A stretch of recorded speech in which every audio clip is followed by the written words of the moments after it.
What's up guys, in this video I'm going to be checking out PACman Rom for the Nexus 4. As always, if you like the look of the ROM, you can go ahead and download the ROM from the links in my description.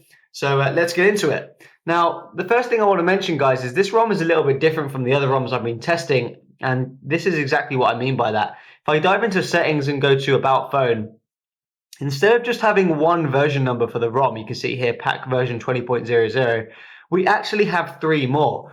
We've got AOKP version, we've got Cyanogen mod version, and we've got Paranoid Android version. So this PACman ROM, guys, actually has three ROMs built into it. It's got all the kind of great features from these three ROMs. You've got the great features from PA, CM, and AOKP into one ROM. So it's an all-in-one solution. And what this gives you is an unparalleled level of customization. You can change absolutely everything. The only problem with it is sometimes you get some overlap, and this is what I mean. If we go over here to the systems, you can see performance tab.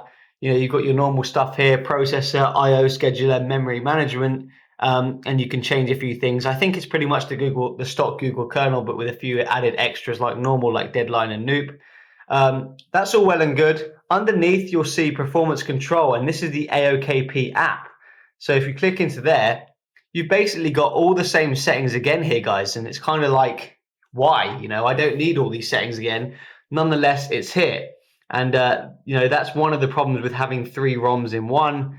You get some overlap in the settings. Now, in terms of these settings, you don't have a problem really with them conflicting. So if I change the IO scheduler to CFQ here and go back to the tab, you can see the IO scheduler has also changed to CFQ, and it works the other way around as well. So if I change it to deadline, go back into performance control, you can see the IO scheduler has changed to deadline.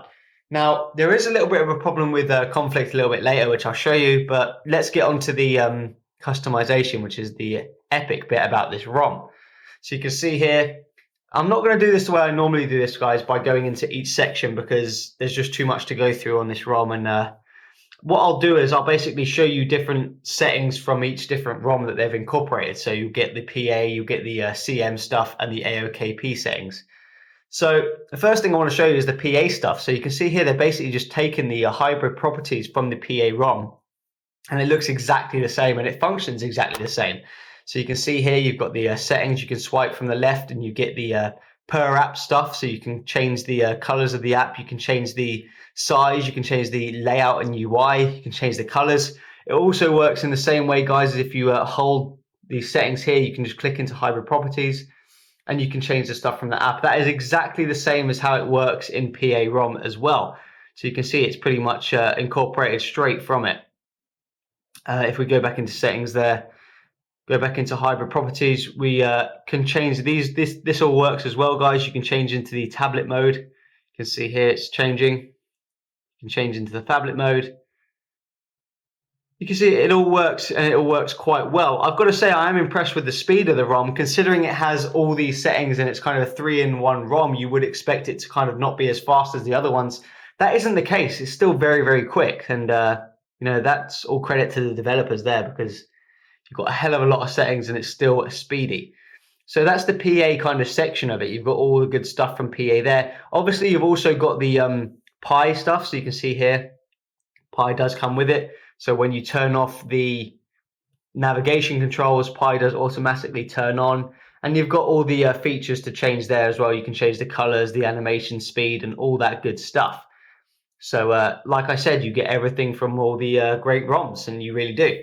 Now, the launcher that it comes with, guys, is Trebuchet 1.0. I kind of like this option because you can change everything. If you dive into the home screen, you can change the grid size, home screens, default screen. You can stretch stuff, get rid of the persistent search bar, hide icon labels, change the transition effects, get rid of the scrolling wallpapers, all that good stuff.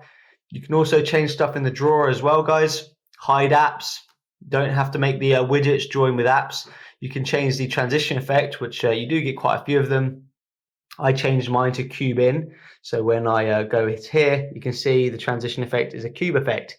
And it works really well. You can see it's nice and smooth. I like that effect. It's nice. So that's another great option with this ROM. Go back into settings here, guys. You can change stuff with the lock screen. You can change the wallpapers. You can have home screen widgets, shortcuts, slider shortcuts, all that good stuff. If you're looking for some Cyanogen mod settings, guys, if you go into sound here, you can see they've taken some stuff from Cyanogen mod, and you can see the quiet hours. This is pretty much taking it straight from it. Configure the hours the device should be quiet. So when you click this, you can actually kind of make it your own do not disturb mode, and that's really nice. You can see here you can mute notifications, disable haptic feedback, disable vibrations, disable notification light. That is a really nice feature, and it comes direct from Cyanogen mod, so you can see that's how they've incorporated that. Now, I was talking to you earlier about some problems with conflicts, and this is what I was talking about. If we go to display here, you can see brightness control is unticked. So this is when you scroll across the top of the bar to adjust your slider, to adjust your brightness, sorry. Now, it's unticked, so it shouldn't work, but look at that, it's working.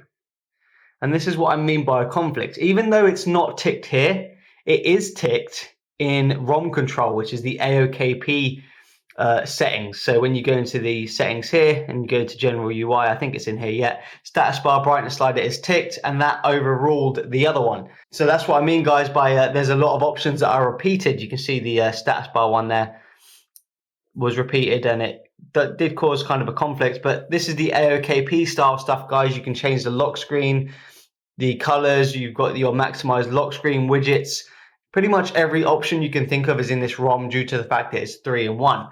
You can also do stuff with your navigation bar. You can change the navigation button quantity, have 5, have them do different stuff, have them in different colors, whatever the hell you want, transparency, all that stuff is available.